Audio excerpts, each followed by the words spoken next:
നമ്മുടെ പുതിയ തലമുറയ്ക്ക് ഒട്ടും താല്പര്യമില്ലാത്ത അല്ലെങ്കിൽ കേൾക്കാനോ സംസാരിക്കാനോ താല്പര്യമില്ലാത്ത ഒരു വിഷയത്തെക്കുറിച്ചാണ് ഇന്ന് സംസാരിക്കുന്നത്.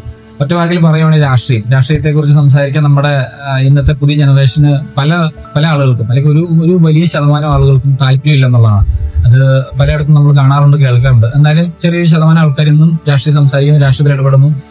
രാഷ്ട്രീയം എന്ന് പറയുമ്പോൾ കുറെ രാഷ്ട്രീയ പാർട്ടികൾ ചേർന്നാണല്ലോ. അപ്പൊ രാഷ്ട്രീയ പാർട്ടികളെ കുറിച്ചാണ് സംസാരിക്കുന്നത്. ഒരു 5 പാർട്ടികളെ കുറിച്ചാണ് മെയിനായിട്ട് സംസാരിക്കാൻ പോകുന്നത്. കാരണം എന്ന് പറഞ്ഞാൽ ഇലക്ഷൻ ഏതെങ്കിലും അടുത്തിരിക്കുകയാണ്. അപ്പൊ നമ്മളൊക്കെ മനസ്സിൽ തീരുമാനിച്ചിട്ടുണ്ട് ഇന്ന പാർട്ടിക്ക് വോട്ട് ചെയ്യണം, ഇന്ന പാർട്ടി അധികാരത്തിൽ വരണം, ഇന്ന പാർട്ടി വന്നാൽ കൊള്ളാം എന്നൊക്കെ നമ്മൾ ഒരുപാട് കാര്യങ്ങൾ ഇങ്ങനെ തീരുമാനിച്ച് വെച്ചിട്ടുണ്ട്. അപ്പം കേരളത്തിൽ ഇപ്പൊ പ്രധാനമായിട്ട് നിൽക്കുന്ന ഒരു 5 പാർട്ടികളെ കുറിച്ചാണ്. അത് 1 UDF ആണ്, 2 LDF, പിന്നെ BJP, 4 ആം ആദ്മി, 5 2010. അപ്പൊ ഇത്രയും പാർട്ടികളെ കുറിച്ചാണ് മെയിനായിട്ട് പറയുന്നത്. കാരണം ഒരുപാട് പാർട്ടികളുണ്ട്. ഇപ്പൊ എല്ലാം നമുക്ക് സംസാരിക്കേണ്ട ആവശ്യമുണ്ടെന്ന് എനിക്ക് തോന്നുന്നില്ല. ഈ ഒരു 5 പാർട്ടികൾ അത്യാവശ്യം വലിയ കുഴപ്പമില്ലാണ്ട് ഇന്ന് കേരളത്തിൽ പെർഫോം ചെയ്യുന്ന ഒരു 5 പാർട്ടികളാണ്. അപ്പൊ അവരെ കുറിച്ചാണ് മെയിനായിട്ട് നമ്മൾ സംസാരിക്കുന്നത്. അപ്പൊ അവരെങ്ങനെയാണ് പെർഫോം ചെയ്തുകൊണ്ടിരിക്കുന്നത്, അല്ലെങ്കിൽ അവരെന്താണ് പെർഫോം ചെയ്തിട്ടുള്ളത്, ഇനി അവർ ഭരണത്തിൽ വന്നാൽ അവരെങ്ങനെയായിരിക്കും, അത് നമ്മൾ അറിഞ്ഞിരിക്കേണ്ട അത്യാവശ്യമാണ്.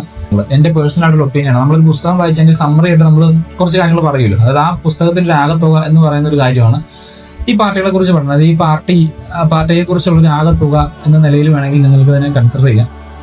അപ്പോൾ എന്താ പറയാ, രാഷ്ട്രീയത്തിൽ നിന്ന് ഞാൻ പറഞ്ഞില്ല, രാഷ്ട്രീയത്തിൽ നിന്ന് നമ്മൾ മാറി നിൽക്കേണ്ട ആളുകളല്ല. മാറി നിൽക്കാൻ നമുക്കൊരിക്കലും സാധിക്കത്തില്ല. ഏതെങ്കിലും ഒരു വിധേന നമുക്ക് രാഷ്ട്രീയത്തിന്റെ ഭാഗമായേ പറ്റത്തുള്ളൂ. ഇപ്പം ഇലക്ഷൻ വരുന്നു, വോട്ട് ചെയ്യണം.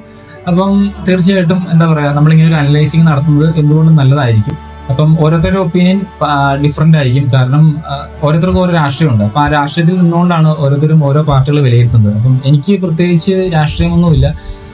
അതിന് എന്താ പറയാ, നിഷ്പക്ഷൻ എന്നൊക്കെ പറഞ്ഞു കേട്ടിട്ടുണ്ടല്ലോ. അപ്പോൾ ഒരു നിഷ്പക്ഷനാണെന്ന് ഞാൻ പറയുന്നില്ല. ഏത് പാർട്ടി നല്ലത് ചെയ്യുന്നു അവരുടെ കൂടെ നിൽക്കാനാണ് എനിക്ക് താല്പര്യം. അത് ജനങ്ങൾക്ക് നല്ലത് ചെയ്യുന്ന പാർട്ടിയുടെ കൂടെ നിൽക്കാനാണ് എനിക്ക് താല്പര്യം. അതിപ്പോൾ LDF എന്നോ UDF എന്നോ BJP ഒന്നും ഇല്ല.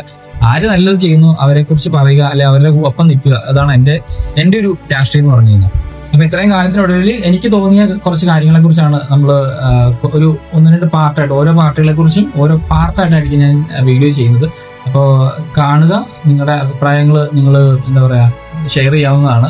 ഞാൻ പറഞ്ഞില്ല, ഇത് എന്റെ മാത്രം ഒപ്പീനിയനാണ്. നിങ്ങൾക്ക് മറ്റു പല ഒപ്പീനിയൻ അല്ലെങ്കിൽ നിങ്ങളുടെ അഭിപ്രായങ്ങൾ വേറെ ആയിരിക്കും. എന്റെ അഭിപ്രായങ്ങൾ നിങ്ങൾ അടിച്ചേൽപ്പിക്കാനോ അല്ലെങ്കിൽ ഇതാണ് ശരിയെന്ന് പറയാനൊന്നും നമ്മൾ വരുന്നില്ല. പക്ഷെ എങ്കിൽ പോലും എന്റെ ഒപ്പീനിയൻ എനിക്ക് പറയണമെന്ന് തോന്നുന്നു. കാരണം ഈ ഇലക്ഷൻ ടൈമിലൊക്കെ നമ്മൾ സംസാരിക്കണമല്ലോ, ഈ സമയത്താണല്ലോ നമ്മൾ സംസാരിക്കേണ്ടത്.